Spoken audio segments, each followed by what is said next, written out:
Harus itu, karena kalau dari dalam dia tato langsung keluar, langsung wuk gitu, itu bisa bahaya itu. At best, very painful. At worst, deadly. Kayak celah pintunya mungkin segini. Nah, itu tubuh lu kesedot semua tuh kayak gitu.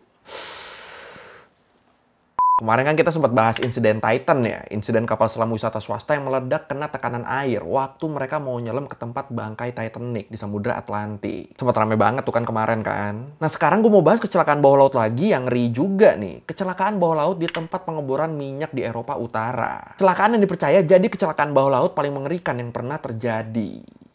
Iya, seseram itu ini kejadiannya. Tapi emang gimana ceritanya sih sampai kecelakaan ini tuh bisa terjadi? Dan sengeri apa sih sebenarnya kejadiannya? Yaudah kalau gitu langsung aja kita bahas insiden by Ford Dolphin. Kecelakaan bawah laut terngeri yang pernah terjadi di Learning by Googling. Oke, buat awal gue jelasin dulu deh, sebenarnya By Ford Dolphin ini tuh apa sih? Jadi By Ford Dolphin tuh adalah nama perusahaan pengeboran minyak yang beroperasi di sekitar Laut Utara di Norwegia. Kalau menurut Daily Science Journal, sejak tahun 1960-an, minyak tuh emang mulai ditemuin di Laut Utara. Dan beberapa perusahaan pengeboran mulai didiriin juga di sana. Termasuk waktu itu perusahaan Deep Sea Driller yang nantinya ganti nama jadi By Ford Dolphin, yang dioperasiin sama Dolphin Drilling. By Ford Dolphin sendiri, dia nih selesai dibangun dan mulai beroperasinya di tahun 1974. Dan mereka waktu itu bener-bener dilengkapin sama peralatan pengeboran paling canggih di zamannya. Ya termasuk yang paling top lah doi waktu itu. By Ford Dolphin tuh dirancang buat bisa beroperasi sampai kedalaman 460 meter di bawah permukaan laut. Dengan pengeboran maksimumnya di kedalaman 6.100 meter di bawah permukaan laut. Gua nggak tahu di dunia pengeboran bisa sampai sedalam itu tuh istimewa apa standar-standar aja ya. Buat yang ngerti mungkin boleh komen ya.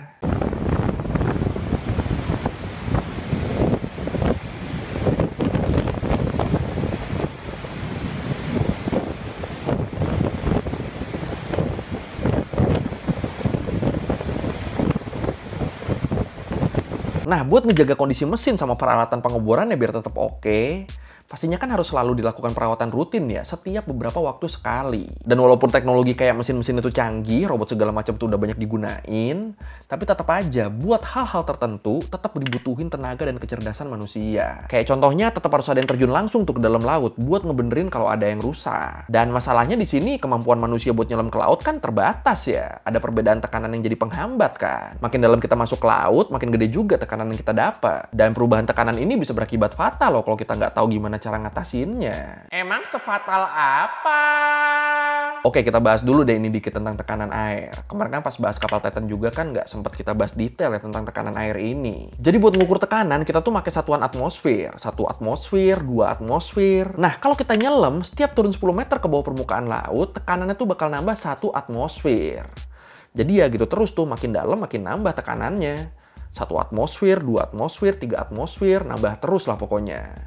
Jadi ya kira-kira gitulah penjelasan paling basic tentang tekanan. Terus di sisi lain, kalau menurut Center for Science Education, udara yang kita hirup tuh kan kandungannya kira-kira 78% nitrogen, 20% oksigen, baru tuh sisanya 1%-nya tuh ada gas-gas lain. Nah keadaannya, kalau kita nyelam dalam waktu lama, nitrogen yang ada di dalam tubuh kita tuh bakal terkompresi.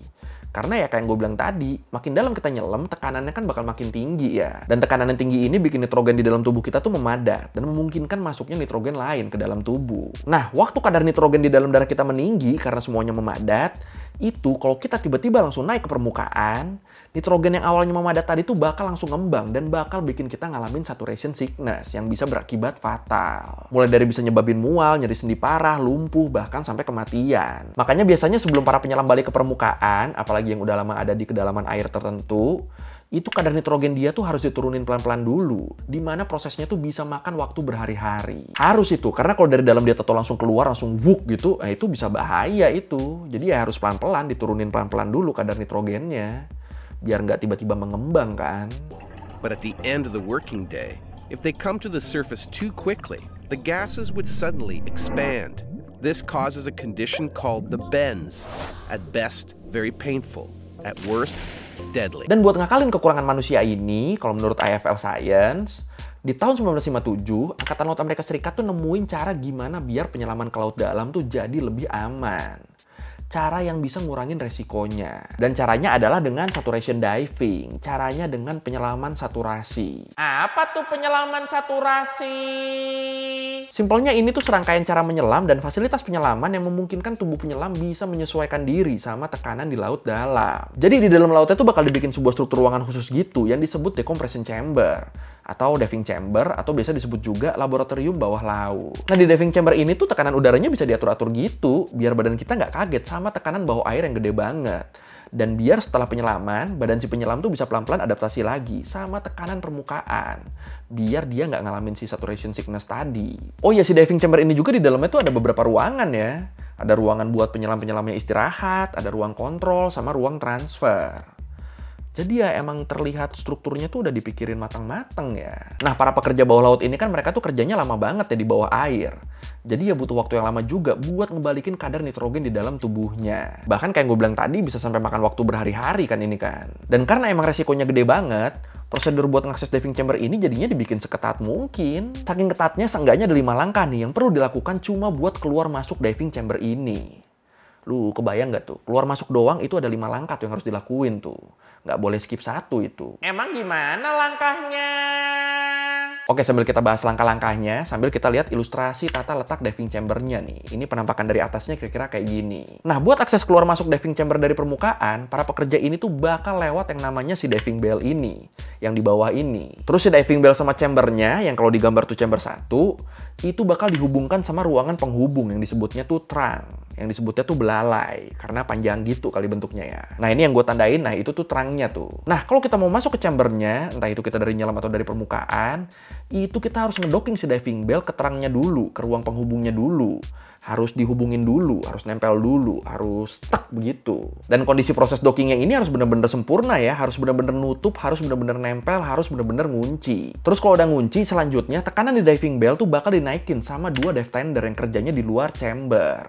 Jadi selain penyelam-penyelam di dalam chamber, di luar chamber juga ada yang kerja. Ya jatuhnya kayak semacam teknisi gitu lah. Nah, sama si dive tender yang di luar chamber ini, tekanan di diving bell tuh bakal dibikin sama kayak tekanan di dalam diving chamber. Sekitar ya kurang lebih 9 atmosfer, sama kayak tekanan di dalam laut. Terus kalau tekanan di diving chamber sama diving bellnya udah sama, ya udah, pindah deh tuh penyelamnya ke diving chamber. Terus abis penyelamnya udah pindah, pintu antara si diving chamber sama trunknya tuh bakal ditutup lagi, bakal dikunci lagi. Terus abis itu si diving bellnya, tekanannya bakal langsung didekompresi lagi tuh. Tekanannya dibalikin jadi 1 atmosfer lagi. Jadi sekarang udah beda nih tekanannya nih. Yang di diving chamber tadi 9 atmosfer kan. Nah, yang di diving bell itu udah diturunin lagi jadi 1 atmosfer. Baru abis itu langkah terakhirnya, diving bell bakal dilepasin dari trunk dan akhirnya diving bell ini terpisah dari chamber. Ya kurang lebih gitulah langkah-langkahnya, prosedurnya kayak gitu. Cuma buat mindahin penyelam dari diving bell ke diving chamber. This is the day chamber where we would normally sit and take our meals and relax. Moving around, we've got our comm system here where we would normally ask for various things that we might need during our day. Tea, coffee, biscuits, those sort of things, general food. Oke, itu tadi prosedurnya ya, semoga dikit-dikit lu inget ya. Sekarang kita bahas kecelakaannya nih. Kalau menurut How Stuff Works, di tanggal 5 November 1983, ada 4 orang penyelam saturasi yang lagi bertugas buat ngebenerin konstruksi rig di pengeboran Byford Dolphin di kedalaman 152 meter di bawah permukaan laut. 4 orang ini tuh ada Edwin Arthur Coward, Roy P. Lucas, Bjorn Bergersen, sama Truls Hellevik. Terus mereka berempat juga ditemenin sama 2 orang dive tender, ada William Kremen sama Martin Saunders. Lu inget kan ya dive tender ya, yang kerjanya nggak di dalam diving chamber, yang di luarnya tadi, yang kayak teknisinya tadi. Nah, itu mereka berdua tuh itu kerjanya. Jadi ya jobdesk mereka berdua tuh kira-kira ngelakuin pengawasan, nyiapin peralatan, sampai nurunin sama narik penyelam dari lokasi penyelaman. Terus ya selain itu 2 dive tender ini juga yang komunikasi sama penyelam waktu penyelamnya lagi ada di dalam air. Jadi ya bisa dibilang cukup besar juga nih mereka berdua nih tanggung jawabnya nih. Nah, biar makin jelas nih kita ngebayangin ya, kita balik lagi ke ilustrasi tata letak diving chambernya tadi. Jadi di tanggal itu tadi, tanggal 5 November 1983, jam 4 pagi waktu setempat, 2 dive tender tadi, Kremen sama Saunders, mereka nih lagi ngedocking diving bell yang di dalamnya tuh ada Bergersen sama Hellevik. Langkah-langkah yang tadi kita bahas semuanya dilakuin tuh. Ngedocking yang bener, naikin tekanan di diving bell dulu, sampai akhirnya 2 penyelam ini bisa pindah ke diving chamber. Tapi sayangnya waktu diving bellnya mau dilepas, ada miskom nih antara penyelam di dalam chamber sama dive tender yang ada di luar chamber. Lu ingat kan tadi kan langkah-langkahnya kan kalau mau ngelepas diving bell? pintu antara ruangan utama di chamber sama terang tuh harus ketutup dulu loh, harus kekunci dulu. Baru abis itu tekanan di diving bell-nya tuh diturunin pelan-pelan. Nah sayangnya waktu pintu antara ruang utama chamber sama terang belum sepenuhnya ketutup, William Kremen, salah satu dari dive tender tadi, dia langsung ngebuka kunci antara terang sama diving bell-nya. Dan gara-gara itu dalam waktu singkat, tekanan di dalam chamber yang 9 kali lebih besar daripada tekanan di diving bell, itu langsung ngalir cepat, langsung lepas ke arah diving bell yang tekanannya lebih rendah. Jadi kayak langsung gitu tuh. Kejadian lah di sini kompresi nitrogen yang kita omongin tadi. Itu nitrogen di dalam badan orang-orang di chamber yang awalnya padat, waktu tekanannya turun mendadak, dalam waktu singkat jadi ngembang, jadi terdekompresi. Dan ini bikin organ dalam tubuh para penyelam ini meledak. 4 kru penyelam di dalam chamber ini langsung tewas saat itu juga. Ya gimana nggak tewas, organ lu meledak, anjir. Aduh. Ini buat gambar-gambar korbannya gue taruh tempat biasa ya nanti mungkin ya. Tapi kalau lu nggak kuat ya mending nggak usah lah, udahlah. Kacau banget ini anjir, gila. Buat detail kejadiannya, kalau menurut The Science Times, Bergersen yang masih ada di chamber 1 tapi jauh dari pintu, sama Coward sama Lucas yang lagi istirahat di chamber 2, itu mereka bertiga tuh ngalamin apa ya? Ya bisa dibilang kayak direbus dari dalam badan gitu lah, sama kandungan nitrogen di dalam tubuh mereka yang tiba-tiba ngembang. Kondisi nitrogen di tubuh mereka tuh ibaratnya kayak kalau misalnya kita ngocok-ngocok botol soda. Habis lama kita kocok, terus tutupnya kita buka. Nah itu pasti kan jadi meledak ya, jadi berhamburan gitu kan, jadi bus gitu kan isinya kan. Nah yang terjadi ke mereka bertiga kira-kira begitu, makanya mereka langsung tewas seketika. Orang organ dalamnya meledak kan. Bahkan ada beberapa yang organ dalamnya tuh sampai mental ke dinding-dinding chambernya gitu loh. Aduh. Tapi tetap yang paling parah kalau menurut gue di sini tuh Hellevick sih. Nih kalau di gambar ini Hellevick tuh yang D4 yang ada di pintu. Jadi ya dia tuh posisinya ada di pintu yang kebuka dikit gitu. Karena ya dia lagi OTW nutup pintu kan waktu itu kan. Dia lagi proses menutup pintu, tahu-tahu tekanan di diving bell-nya turun, langsung deh gara-gara itu tubuh Hellevick tuh jadi kesedot ke diving bell. Kesedot lewat celah pintu yang kecil banget. Kayak celah pintunya mungkin segini. Nah itu tubuh lu kesedot semua tuh kayak gitu. Anjir.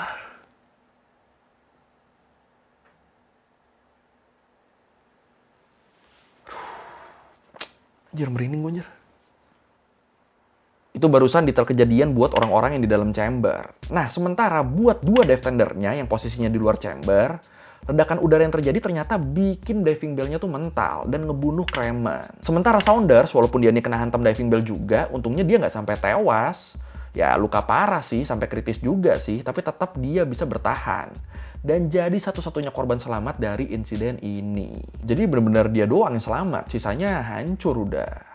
Aduh, gue masih kebayang yang lewat celah pintu kecil tadi tuh kayak gitu. Aduh.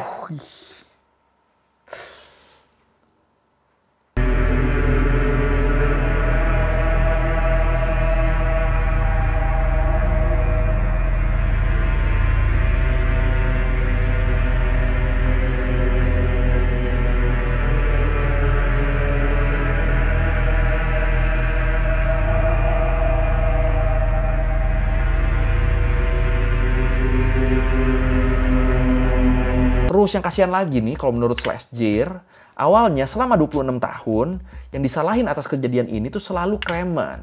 Karena dianggapnya yang lalai itu dia, ada miss dia dalam ngoperasiin kontrol tekanannya. Mana udah meninggal kan terus-terusan disalahin lagi. Tapi akhirnya di tahun 2008 ditemuin kalau penyebab sebenarnya dari kecelakaan ini tuh ya gara-gara kerusakan peralatan. Peralatannya udah usang, udah nggak layak tapi tetap dipaksain dipakai. Jadi ternyata bener-bener sejak tahun 1974 sampai kejadian di tahun 1983 nggak pernah diganti atau di-upgrade tuh peralatannya tuh. Jadinya ya sebagian besar peralatannya tuh udah ketinggalan zaman, udah kemakan usia. Makanya akhirnya peralatannya jadi sering macet kan, sampai akhirnya nimbulin kecelakaan yang semengerikan itu. Ini kalau gini di otak bos-bosnya tuh apa ya? Iya emang di tahun 1974 tuh paling modern lah. Tapi kan bukan berarti 9-10 tahun setelahnya nggak perlu di-upgrade kan peralatan lu kan. Tapi gara-gara kejadian ini, beberapa peralatan yang masih digunain di Byford Dolphin di waktu kecelakaan, itu akhirnya udah dilarang pemakaiannya sama pemerintah Norwegia karena udah nggak memenuhi syarat. Dan gara-gara ini juga, perusahaan Byford Dolphin jadi harus ngasih kompensasi ke keluarga korban, termasuk ke Saunders yang selamat. Ya iyalah ini ya, wajib ini mah. Dan di tahun 2016, Byford Dolphin akhirnya resmi ditutup karena bangkrut. Lama juga bangkrutnya ya. A lengthy lawsuit and an independent investigation would reveal in 2008, some 26 years later, that the equipment was faulty. Oke, sekian Learning by Googling kali ini tentang insiden Byford Dolphin yang dipercaya jadi insiden bawah laut paling mengerikan ya. Ya, emang ngeri banget sih. Sumpah masih lemas gue ini ngebayangin yang itu tuh yang nyelip ke pintu gitu. Aduh. Kalau merevisi gue udah salah atau mau nanya atau mau nambahin dari video, bisa tulis di komen. Kita diskusi juga biasa. Sekali lagi, thank you udah nonton. Jangan lupa like, comment, subscribe. Bye.